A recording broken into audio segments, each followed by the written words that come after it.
Jóvenes, buenos días. Por favor, me confirman que se escucha. Hola, hola. Sí se escucha, profe. Ya, Sí se le disculpen, escucha, jóvenes. profesor. Muchas gracias. Tuve un problema de conectividad. Vamos a iniciar rápidamente para poder recuperar un poquito el tiempo. ¿Ya? En principio, vamos a seguir hoy día con lo que son las disciplinas filosóficas. En este caso, vamos a tocar ya la última, ¿no? Que es la disciplina de lo que conocemos como el tema de la filosofía política. Ya, entonces vamos a conversar un poquito acerca de, primero, qué entendemos por filosofía política, qué estudia y cuáles son las principales propuestas que han surgido en función, ¿no? De lo que sería la mejor manera de organizarnos, ¿ya? Ya hemos dicho que si le interesa la filosofía algún aspecto, es porque es una característica del hombre. Si fuéramos animales como el perro, como el león, como las palomas, no habríamos organizado la sociedad de una manera tan compleja, ¿no?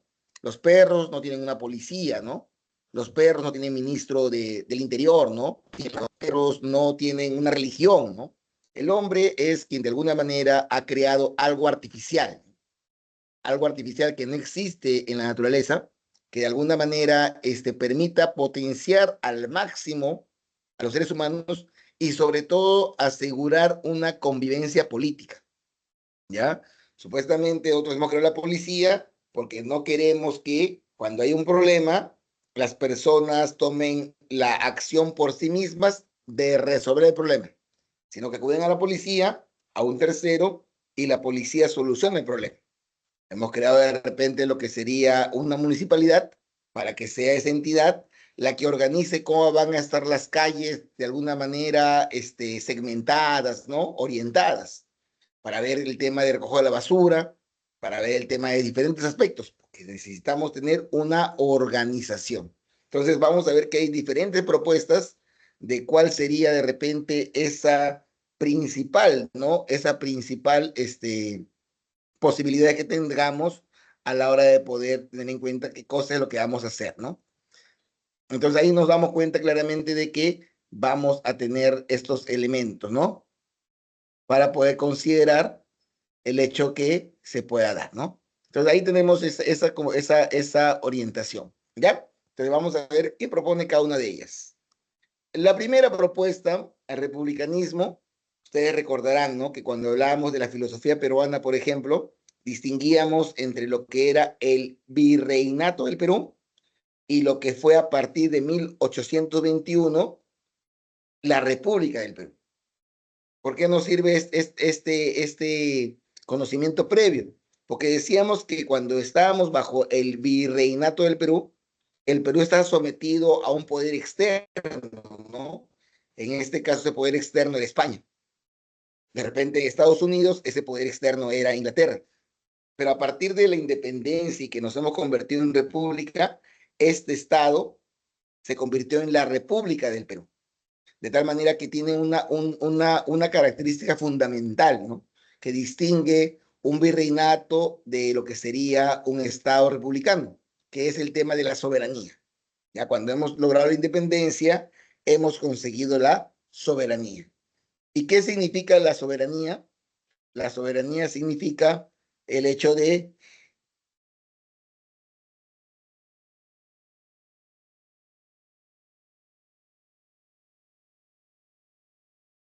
significa de que no vamos a dejarnos dominar políticamente. ¿Qué quiere decir? Que nosotros elegimos a nuestro presidente. ¿Ya? Un Estado soberano significa que nosotros vamos a elegir a nuestro presidente. Que hablamos de economía, que nosotros vamos a decir qué cosas vamos a hacer para poder explotar nuestros recursos. Y que hablamos en social, que vamos a elegir los valores y tradiciones más adecuados para nosotros. Nadie nos puede decir, oye, tú no debes vender pescado. Oye, disculpa, los pescados son mi recurso. Yo los puedo usar como yo quiera. Oye, tú no puedes de repente vender cobre. Disculpa, el cobre es mi recurso. Yo puedo hacer con el cobre que está dentro de mi territorio lo que yo quiera. Nadie me puede prohibir que yo haga eso. ¿Ya?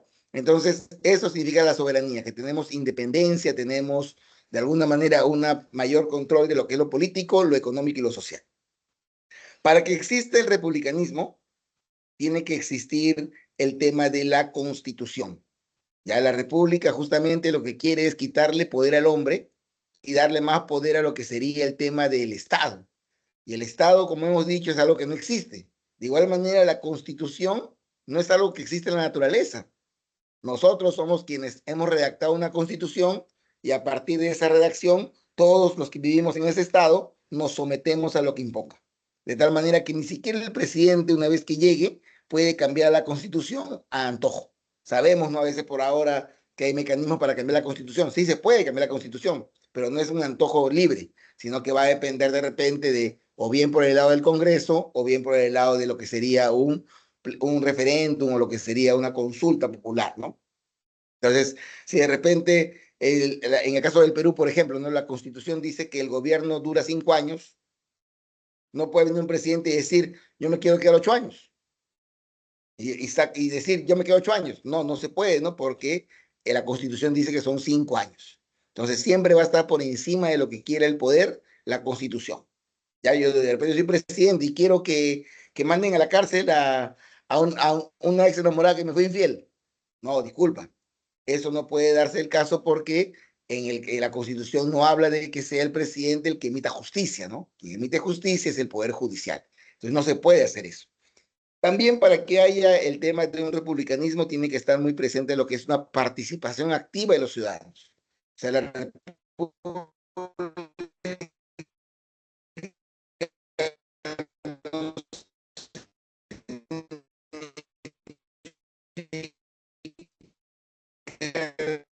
que yo voy a elegir un presidente y todo para realizar, ¿no? Y eso fue el republicanismo, Platón, Maquiavelo, Rousseau, ¿no?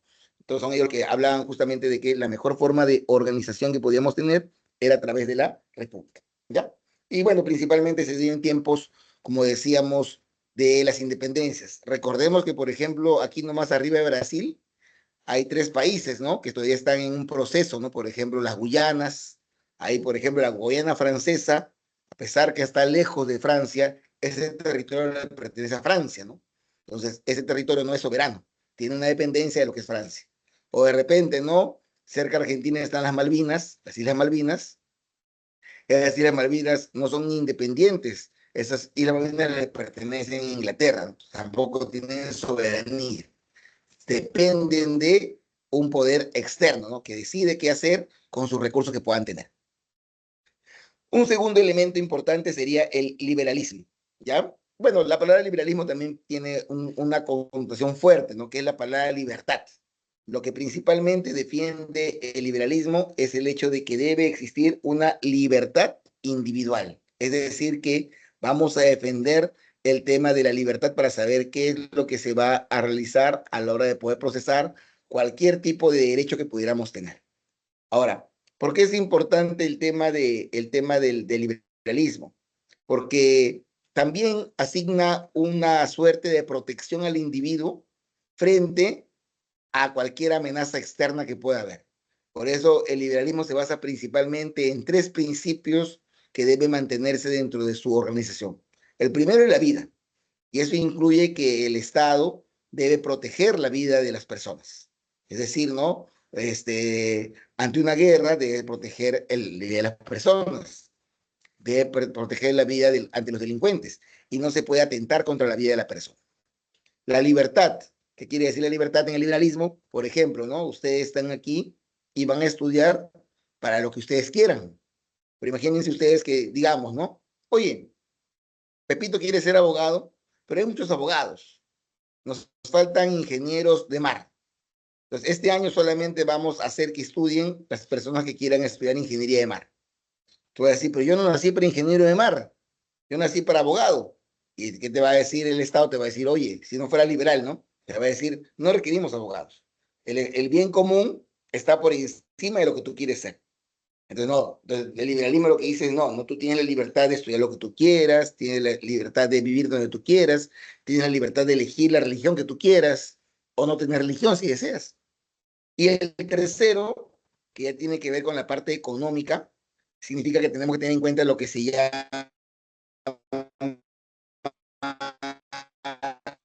de la propiedad. El liberalismo defiende la propiedad privada.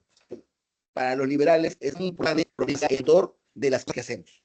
Por ejemplo, para el liberalismo, la competencia que se genera cuando de alguna manera de repente tú quieres comprarte algo, hace que te esfuerces más. Y en ese esfuerzo adicional, en esa búsqueda de repente de una mejor condición de vida, vas a hacer que la sociedad mejore. Si tú de repente tienes una fábrica de casacas, tú vas a decirte mi fábrica y yo quiero que produzca más, te vas a buscar que sea la más eficiente, porque tú vas a darte cuenta que si mientras más eficiente es, más ganancia tú tienes. Entonces tú vas a buscar las mejores condiciones para eso. Y como no es la única fábrica de casacas, va a haber otros señores que tienen otra fábrica de casacas, van a competir y van a buscar ser mejores. Y eso va a beneficiar a la sociedad, ¿no? Entonces, por eso es que la propiedad privada es importante para el liberalismo, ¿ya? Aquí tenemos a Locke, a Mill, a Rawls, a Popper. Tercero, tenemos lo que sería el anarquismo. Ya, bueno, también siempre vamos a considerar el tema desde la perspectiva de los diferentes nombres. Entonces, anarquía, si lo vamos a la parte etimológica, va a significar a sin y a poder. Entonces va a ser una propuesta de sin poder. Ahora, ¿qué quiere decir sin poder? En términos anarquistas, es el hecho de que no deben existir estados. Para los anarquistas debe desaparecer Alemania, debe desaparecer Perú, debe desaparecer Argentina, debe desaparecer Estados Unidos, debe desaparecer Francia, Australia. ¿Y qué proponen en su reemplazo? No proponen volver a la animalidad, sino que los anarquistas hacen un diagnóstico y se ponen a pensar de repente en términos de Perú, ¿no? ¿Qué tienen en común un tumbesino con un puneño? Ahorita estamos de repente en una etapa en la que Tumbes hay lluvia. Al puneño le afecta las lluvias que hay en Tumbes y al revés, ¿no? Cuando estamos en época de heladas, en Puno hay hielo muy fuerte que mata animales, que incluso hace que las personas puedan tener problemas de salud. Al tumbesino le importa lo que pasa en Puno, de lo que considera el anarquismo es de que el Estado, como se ha diseñado, es demasiado artificial, que los miembros de ese Estado no se conocen, que los miembros de ese Estado no interactúan entre ellos. Entonces propone más bien que hayan organizaciones más pequeñas en las que el principio unificador, en que la cohesión de sus miembros esté basada por la solidaridad, la cooperación y la autogestión. Ya es decir, que yo solamente voy a ayudar a quien conozco, yo solamente voy a proteger a quien conozco, yo solamente voy a hacer que de alguna manera este Estado progrese porque me va a beneficiar a mí. Pero si de repente no me beneficia a mí, ¿por qué voy a esperar su desarrollo? Entonces el anarquista propone que sean grupos más pequeños, no tan grandes como si fuera un país muy grande. Y miren, ¿no? ¿Quiénes son los que están a cargo? Proudhon, Bakunin, Kropotkin, que son claramente de lo que sería la Unión Soviética. Y ustedes saben que antes que Rusia existiera, existe la Unión Soviética. Y si ven en el mapa, es una región completamente grande, ¿no? Es el país más grande. Entonces, en esa necesidad del país tan grande es que se producen estos problemas en los cuales no hay mayor vinculación entre sus miembros. Y en esto toman parte el marxismo, propone, ¿no?, que sean las clases trabajadoras quienes conduzcan la revolución, que reemplacen el Estado por estas organizaciones más pequeñas. ¿Ya? Anarquismo. Luego viene el comunismo. Si bien es cierto, el comunismo de manera más profunda, ¿no?, se da con lo que sería el tema de Marx. Ya Platón, en sus escritos, proponía algunas ideas comunistas. Ahora, el comunismo de alguna manera se opondría al liberalismo. ¿Por qué? Porque el liberalismo cree en la propiedad privada. Sin embargo, el comunismo cree lo contrario. Considera que la propiedad privada genera ambición, genera egoísmo, genera acumulación. Y eso es dañino para la sociedad. Por eso no debe existir propiedad privada. No debes tener una casa, sino que el Estado te debe dar una casa para que tú la produzcas, pero que no es tuya, sino que cuando de repente alguien más la utilice, se la den a esa persona. Ahora, para llegar al comunismo, Marx propone un camino, ¿no? O sea, no es que sea tan fácil llegar al comunismo y decir, oye, ya somos comunistas. Para Marx, históricamente, recuerden ustedes el materialismo histórico, que decía, ¿no?, de que iba a haber una evolución en la cual, ¿qué va a ocurrir? Que primero se va a instalar lo que sería la sociedad socialista. ¿Qué es la sociedad socialista? Es la sociedad en la que el proletario, en la que el trabajador tiene lo que serían los medios de control y tiene el gobierno. O sea, los trabajadores son quienes deben gobernar. Después de que se instale el socialismo, recién se va a poder instaurar una sociedad comunista. Para los marxistas, esto se va a dar sí o sí. Se va a dar sí o sí, es una cuestión simplemente de ciencia.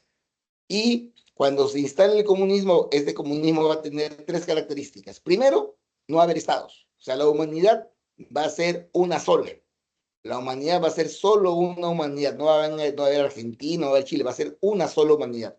Segundo, no va a haber propiedad privada. Nadie va a ser dueño de algo, nadie va a poder acumular algo, todo va a ser colectivo. Y tercero, no va a haber clases sociales. Como todos van a tener lo mismo, como todos van a tener las mismos elementos, no va a haber ricos y pobres. ¿Qué es un rico? Un rico de repente tiene 3 casas con piscina. El pobre no. Pero en este caso, como las casas no son ni el rico ni el pobre, la sociedad comunista no va a hacer diferencias entre esas personas, sino que todos de alguna manera van a acceder al mismo mismo, ¿no?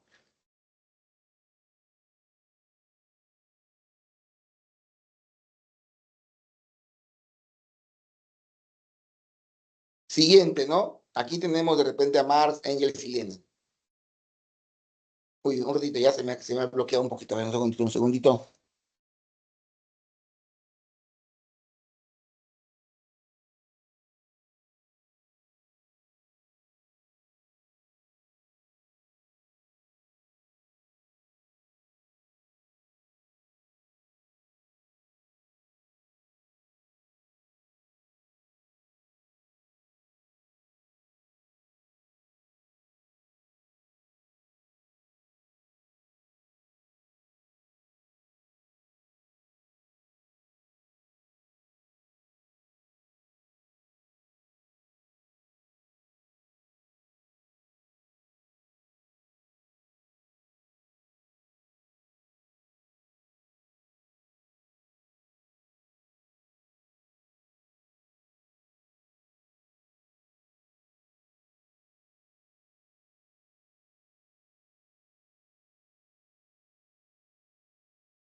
Ya, entonces decíamos, ¿no? De que este comunismo está representado principalmente por Marx, por Engels, por Lenin.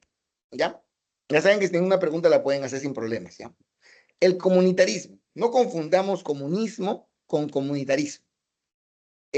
No son casi nada parecidos. El comunitarismo parte de una idea de que solamente las personas que comparten costumbres y tradiciones pueden ponerse de acuerdo para mejorar sus estándares de vida. El ejemplo que de repente a mí me surge es el hecho de considerar de que a toda la comunidad tiene que ir bien para que a mí me vaya bien. Y hay ciertas prácticas de repente del pasado que reflejaban eso. Por ejemplo, ¿no? El famoso, de repente han escuchado, ¿no? Antes, cuando una persona quería hacer su casa, llamaba a sus primos, a sus tíos, a sus sobrinos, y todos ayudaban en la construcción de la casa. Ahora, ¿por qué todos ayudaban en la construcción de la casa? Porque le convenía de que esa persona tenga una casa para que no caiga en pobreza. Porque si cae en pobreza, perjudica a todos. Entonces, toda la comunidad, comunitarismo por eso, debe colaborar con los miembros de la comunidad. No debe permanecer indiferente. Un caso bien curioso, bien interesante sería el caso de las palpas. De repente ustedes han escuchado de las palpas, y las palpas son esos matrimonios principalmente que se dan en Huancayo, entre huancaínos, en los que se produce, ¿no? Lo que sería una suerte de compartir lo que serían regalos que podrían ser exorbitantes para una sociedad individualista como la nuestra. Por ejemplo, si se casa de repente tu primo, lo más seguro es que tu papá, tu mamá diga, vamos a llevarles como regalo un juego de sábanas. Y seguro otra persona va a decir, vamos a llevarles de regalo un juego de cucharas. De repente, el regalo más impresionante, ¿no? De repente, el regalo más fuerte podría ser lo que podríamos llamar una licuadora. Pero en estas fiestas de las palpas, lo que se regala principalmente, digamos, es una casa, un terreno, un carro, una refrigeradora, una cocina, una cama con colchón, ¿no? Entonces, la pregunta sería, ¿no? ¿Por qué ellos hacen eso? Porque ellos tienen una visión comunitarista. ¿Qué significaría esto de manera práctica? A ver, si se casan dos personas, ellos, cada uno que gane, por ejemplo, 2.500 soles, que es un sueldo atractivo, al menos en Perú, 5.000 soles ganan entre los dos, y van a empezar a gastar siempre ese dinero solamente en sobrevivir. Van a alquilar una casa, van a tener que pagar salud, comida. La cuestión es que nunca van a generar riqueza. Siempre van a estar gastando lo que producen, gastando lo que producen. En cambio, si en esta visión comunitarista se les asigna lo que es una casa ya, un carro ya, ellos ya no van a tener necesidades para poder sobrevivir. Y todo lo que ganen va a ser una construcción de riqueza.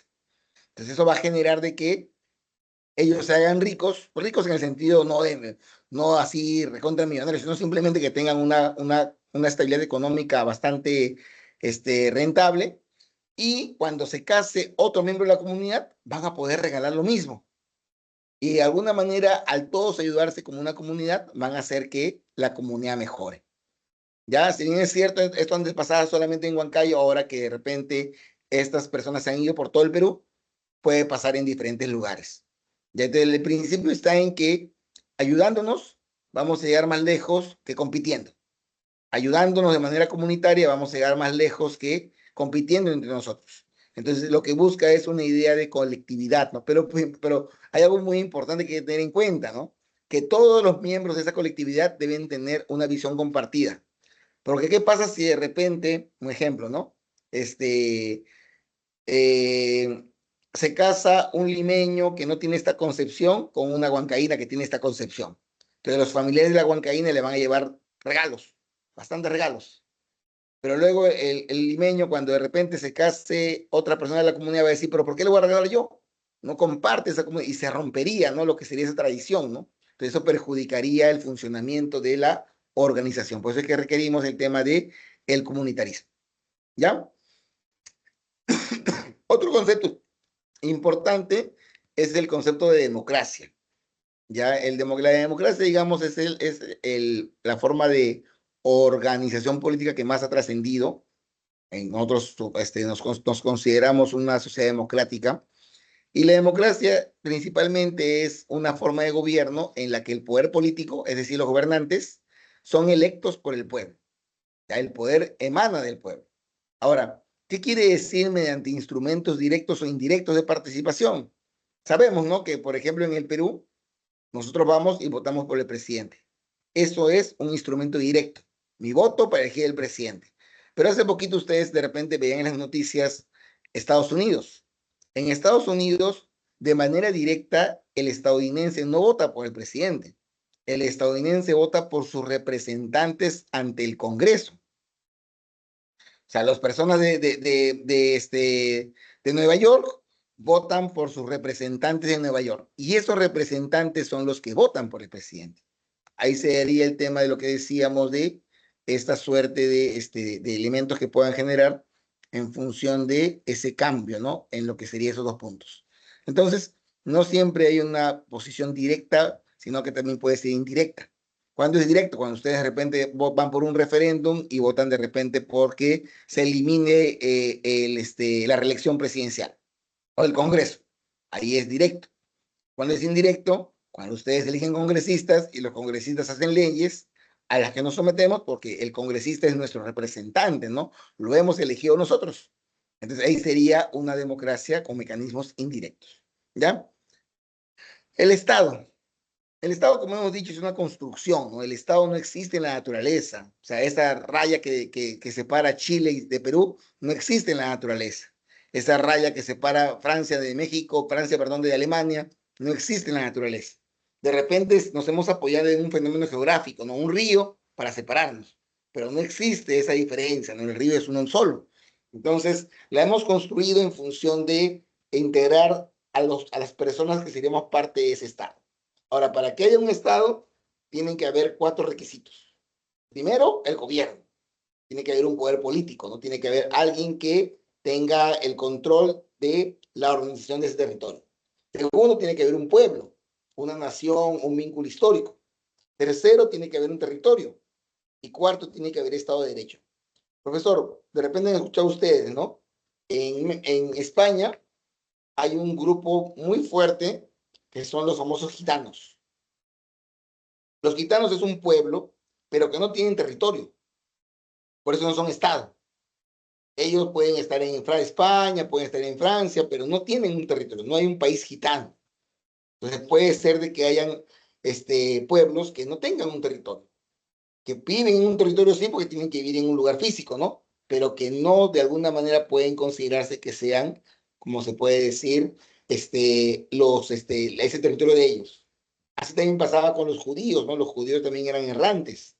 Por eso es el problema con Palestina, ¿no? Porque en algún momento de la historia, después de la Segunda Guerra Mundial, lo que sería las Naciones Unidas imponen el Estado de Israel en esa zona donde hay conflicto. Pero esa zona antes pertenecía a Palestina. Y Palestina dice, esto es mío. Y los judíos dicen, no, pero a mí me lo han dado. Entonces ahí empieza el conflicto por el territorio, ¿no?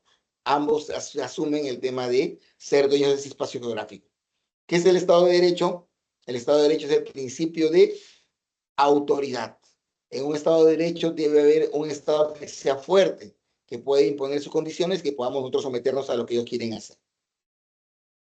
Otro concepto importante, el concepto de sociedad civil. ¿De qué quiere decirnos el concepto de sociedad civil? Quiere decirnos de que en las organizaciones de los estados hay gobernantes y hay ciudadanos, pero los ciudadanos también tienen la libertad de poderse organizar para poder defender los intereses particulares de cada uno de ellos. Por ejemplo, ¿no? En todo el Perú, en Chincha, en Huancayo, en Arequipa, en Tumbes, hay abogados. Entonces, a pesar que no estén geográficamente unidos, se puede formar un colegio de abogados. Los abogados que van a hacer, van a defender los intereses de los abogados y son miembros de una sociedad civil.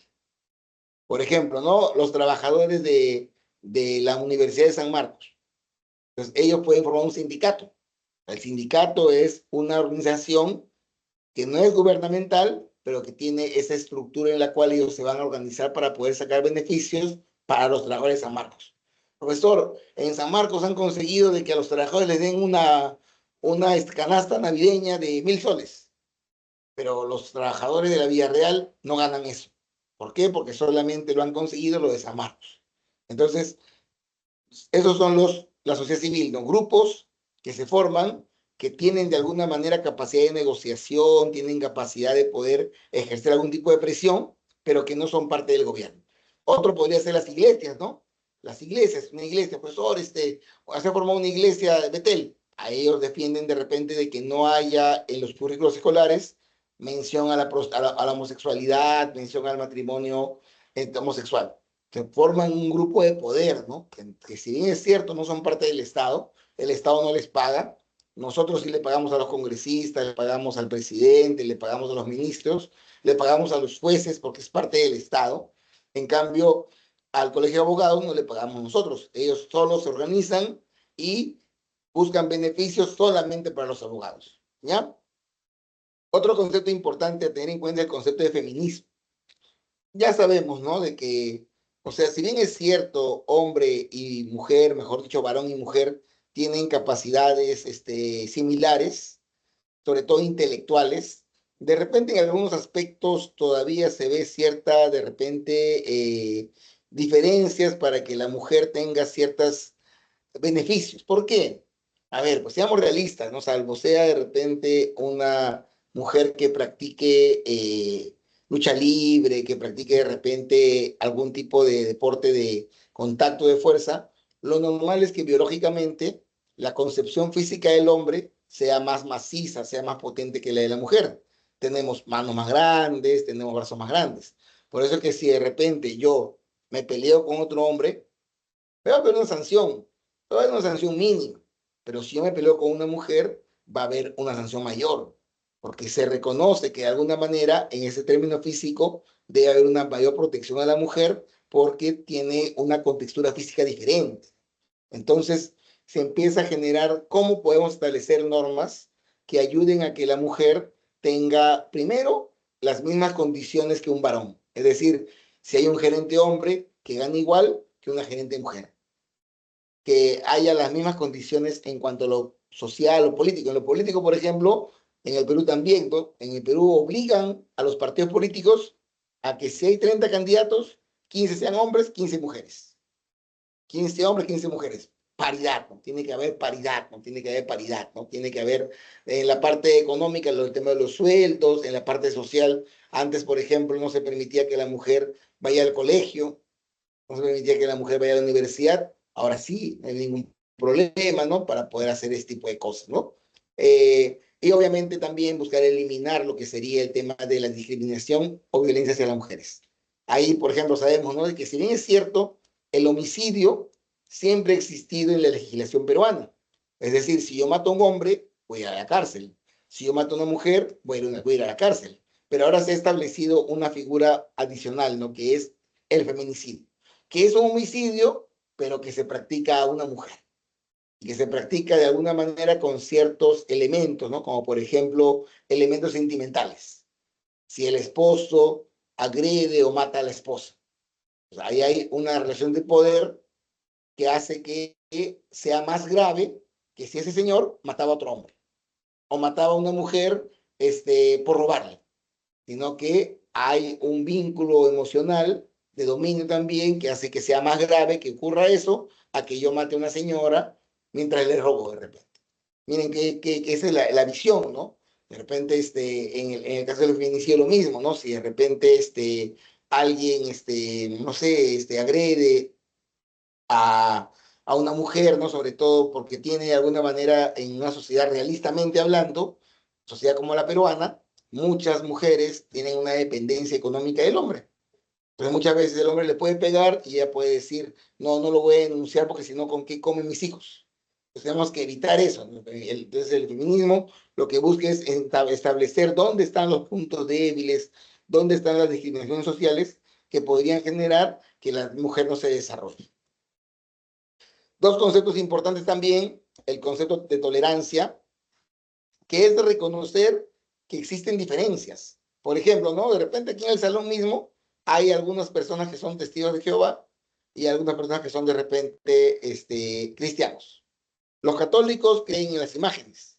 Es decir, un católico puede tener en su sala una foto de Dios o de Jesús. Para nuestros amigos evangélicos es un pecado. ¿Por qué? Porque se estaría representando lo que sería una idolatría. Se adoraría las imágenes. Entonces, ¿qué pasaría si de repente todos los evangélicos fueran a las calles y empezarían a romper todas las imágenes de Jesús, de la Virgen María?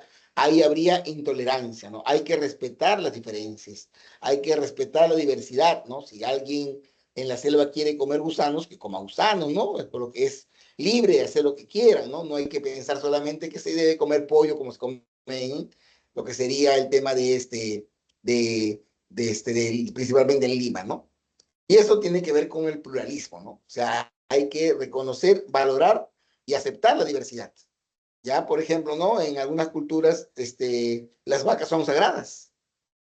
Entonces, no se puede comer vaca, no se puede comer un elefante, se puede matar un elefante. Hay que reconocer, ¿no? Es parte de su cultura y hay que respetarlo, hay que desarrollar. Otro concepto sería los valores democráticos. Bueno, esto ya lo hemos visto, pero de alguna manera lo que busca la democracia es promover la libertad, la igualdad, la justicia, la solidaridad, la tolerancia, el pluralismo, la transparencia, la ansiedad, que son valores que de alguna manera van a fortalecer esa cohesión. ¿Por qué se defiende la democracia? Porque estaríamos buscando la cohesión. ¿Ya? Y este último concepto, el Estado en la era global, primero lo siguiente, ¿no? A ver, por ejemplo, ¿no? Veamos, ¿no? Que de repente ahora, hace poco nomás, no, no tampoco, ya un buen tiempo, el Perú tenía un problema con Chile. Entonces, lo normal era que si el Perú tenía un problema con Chile, haya una guerra entre Perú y Chile, porque ambos son países soberanos, ambos son soberanos. Pero ¿qué ha hecho de repente? Ha formado lo que son supranacionales. Por ejemplo, cuando hubo el problema de la diferencia marítima, Perú decía que era acá, Chile decía que era acá el límite. Ambos estados fueron a la Corte de La Haya. La Corte de La Haya es una corte internacional donde todos los países que son miembros de esta organización tienen que hacerle caso a lo que ellos digan. De tal manera que cuando la Corte falló que este era el límite, tanto Perú como Chile tuvieron que hacerle caso. Ahí en el concepto de que ya hay organismos supranacionales que de alguna manera también tienen un control, ¿no?, sobre lo que es el individuo y los estados. También pensemos de repente en lo que puede ser el Banco Mundial o el Fondo Monetario, ¿no?, que son también organismos que lo que hacen es prestarle dinero a los estados. Entonces hay países que le deben. El Perú le debe, por ejemplo, ¿no?, al Fondo Monetario, al Banco Mundial. La pregunta sería si esa deuda que tienen ante ese organismo les generaría cierta dependencia, ¿no? Entonces hay que tener también en cuenta eso, ¿no? Ahora, otro cambio también que se ha podido dar en los últimos años es que ahora se ha empezado a proliferar con mayor fuerza lo que se conoce como la sociedad de consumo. En la sociedad de consumo ya también nos damos cuenta que las marcas, muchas marcas tienen más poder que los países. Por ejemplo, una marca como Coca-Cola. Una marca como Coca-Cola está presente en todo el mundo, tiene mucho poder económico en el mundo. Entonces, también las empresas empiezan a adquirir un poder importante dentro de la configuración. Facebook, Google, el mismo Microsoft, son empresas muy poderosas, ¿no? Entonces, la pregunta sería, ¿qué rol están tomando, ¿no?, esas empresas que muchas veces hasta pueden amenazar a un Estado, ¿no? Recuerden el caso de Odebrecht, ¿no? Una empresa que de alguna manera entra en conflicto con el Estado peruano, que de alguna manera decide, ¿no?, yo voy a poner al presidente porque yo quiero que este presidente ponga mis obras, que hay que tener cuidado, ¿no?, con la intromisión, ya no de otro país, sino comercial, ¿no? Y ahora, en este caso, ¿no?, en el que si de repente, ¿no?, hoy por hoy, me animo de repente a hacer una hipótesis, ¿no?, porque me puedo equivocar, pero de repente, si yo le preguntara a ustedes quién de ustedes quisiera ser alcalde de su distrito, ser de repente congresista o ser presidente, muchos van a decir que no, ¿no? Entonces, de alguna manera hay una mayor participación del individuo. Entonces, y el individuo ya no quiere participar, ¿no?, de lo que pasa en el Estado. O sea, ya ese concepto de ciudadano ya es anacrónico, ¿no? Porque ya no quieren ustedes participar, ¿no? Muchos van a votar por obligación, ¿no? No participan de los debates públicos, ¿no? Entonces, ahí hay que ver si realmente es importante promover que hayan ciudadanos que participen o ya debemos rendirnos y debemos simplemente decir que ya no es necesario ese tipo de situaciones. Ahora, pero no, la respuesta sería que sí, ¿no? Que sí es necesario que los ciudadanos participen en asuntos públicos. Así es importantísimo, es relevante eso, ¿no? Y por tanto la participación ciudadana se debe dar a través de sistemas políticos representativos, los partidos políticos, por ejemplo, ¿no? Entonces la idea sería promover que los partidos políticos acojan a más ciudadanos para que puedan a partir de ellos presentar, ¿no?, lo que sería un tipo de propuesta que beneficie a esas personas. Entonces, ese sería justamente el tema de generar para tener en cuenta eso de.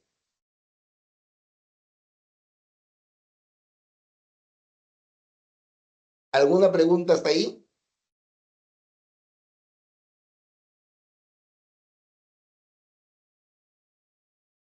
Bueno, entonces las claves de esta semana son las siguientes, a ver si las van apuntando y luego hacemos un pequeño repaso para que podamos tener la mayor precisión de cualquier punto que estemos presentes en este tipo de detalle.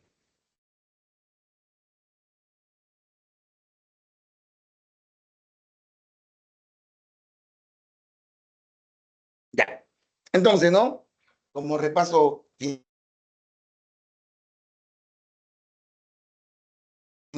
analiza, ¿no?, cuáles son los aspectos del hombre que son importantes para considerar la humanidad, ¿no? Por eso hemos visto la nociología, porque el conocimiento es algo que al hombre le interesa, ¿no? Porque con el conocimiento puede, de alguna manera, desarrollar, por ejemplo, ciencia, ¿no? Entonces la epistemología le interesa al hombre. La axiología, reconocemos el valor en las cosas, por lo tanto la axiología le interesa al hombre. La ética, reconocemos que hay conductas buenas y conductas malas. Hay que ver cómo promovemos esas conductas buenas. La ontología, reconocemos el tema del ser como algo intrínseco de la persona. Hay que analizarla. Entonces, cada disciplina pone el ojo. Lo que también hemos podido percibir es que afortunadamente los filósofos lo que han hecho es construir sistemas filosóficos, de tal manera que lo que ocurre en un entorno favorece a todo el conjunto. Por ejemplo, ¿no? Si yo entiendo lo que es la propuesta del mundo de las ideas, que es una propuesta originalmente ontológica de Platón, esa misma propuesta tiene que ver con lo que es la propuesta estética. Porque decíamos, cuando digamos estética, que no puede, de que el arte es una copia de una copia, y el arte es imitación. Entonces, esa idea permanece ahí en la parte estética. E incluso permanece en la parte noceológica, porque vemos de que en el conocimiento, si uno quiere conocer, no puede recurrir a los sentidos, porque los sentidos no es la parte, digamos, real, sino que es la copia. Si yo quiero conocer, debo conocer el mundo de las ideas. Entonces, el mundo de las ideas está presente en todas las disciplinas filosóficas. De igual manera con Kant, ¿no? Con todos los que hemos revisado, porque son sistemas filosóficos los que proponen. Entonces, si bien es cierto, la filosofía es una, al estudiarla para poner énfasis en el aspecto que vamos a desarrollar, es que consideramos el tema de cada uno de los elementos que puedan estar presentes en del interés del hombre. Siempre considerando al hombre como un ser particular, ¿no?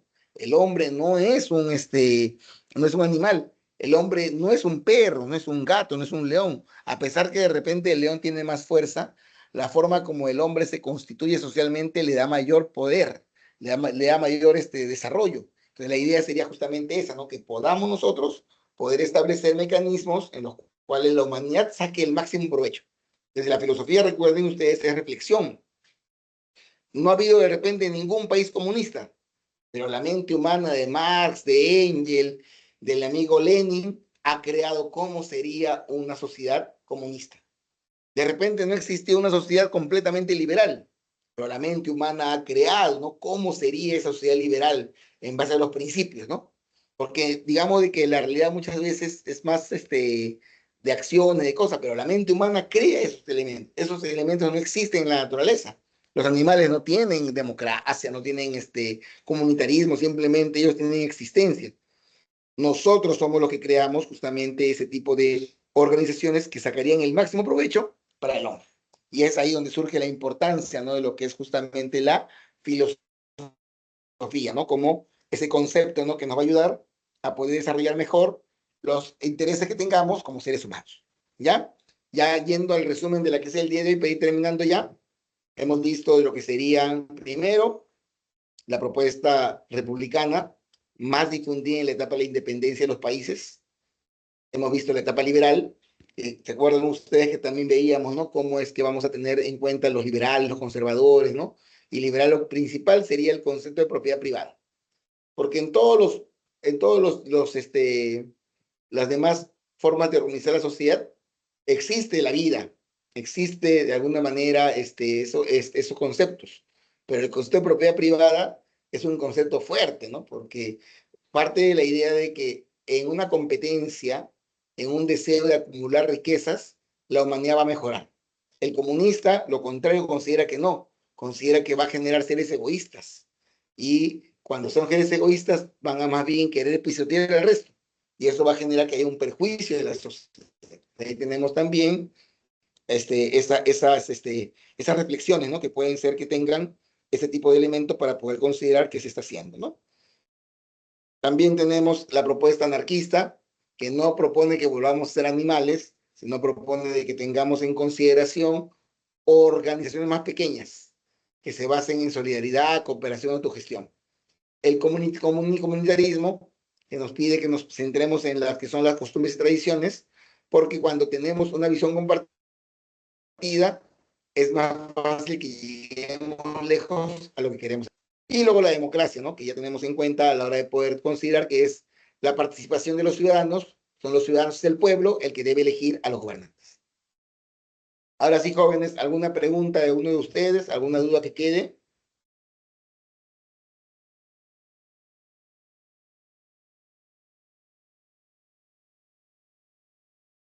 Listo, entonces, si es que ya más o menos con este último punto hemos logrado, claro, el liberalismo también se apoya en una constitución. Miren, ¿no? Aquí lo dice, aquí está viendo una pregunta que dice, ¿no? Miren, ¿no? Dice que también se apoya en una constitución. ¿Por qué? Porque el liberalismo tiene que de alguna manera también poner las reglas claras. Acá dice, ¿no? Debe ser limitado.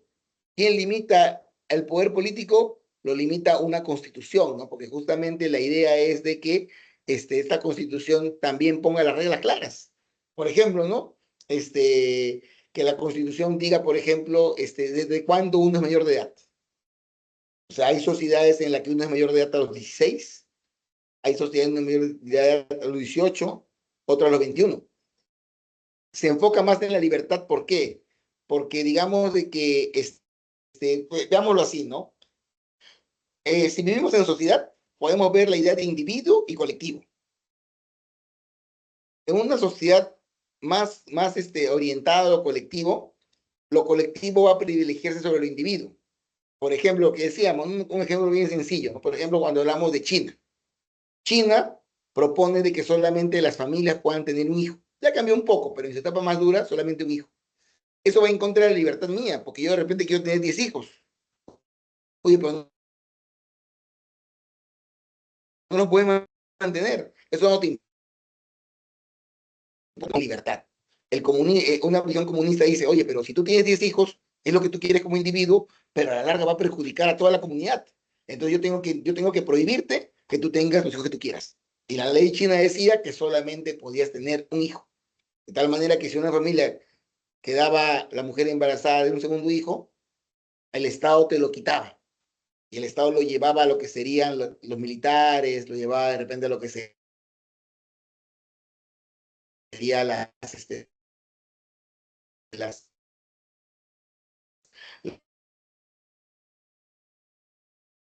el poder del mismo te pueden obligar a estudiar lo que el Estado requiera. No, pero si yo quiero ser abogado, no requerimos abogados. Si quieres estudiar, estudia para ser ingeniero. Pero no quiero, no me hace feliz, no importa. El Estado requiere ingenieros. Pero yo quiero ser individuo. No, el individuo es menos importante. En los liberales no, ¿no? Tú puedes, si quieres ser payaso, eres payaso. Si quieres ser comediante, eres comediante. Si eres bueno, destacarás. Si eres malo, no destacarás. La competencia, ¿no? Porque no solamente hay un comediante, hay muchos comediantes. Y esa sería más o menos la idea, ¿no? De libertad, de liberalismo versus comunismo. Ya jóvenes, creo que tienen su receso. Cuídense, muy buenos días con todos. Hasta una siguiente oportunidad. Espero ya verlos por la universidad pronto. Cuídense.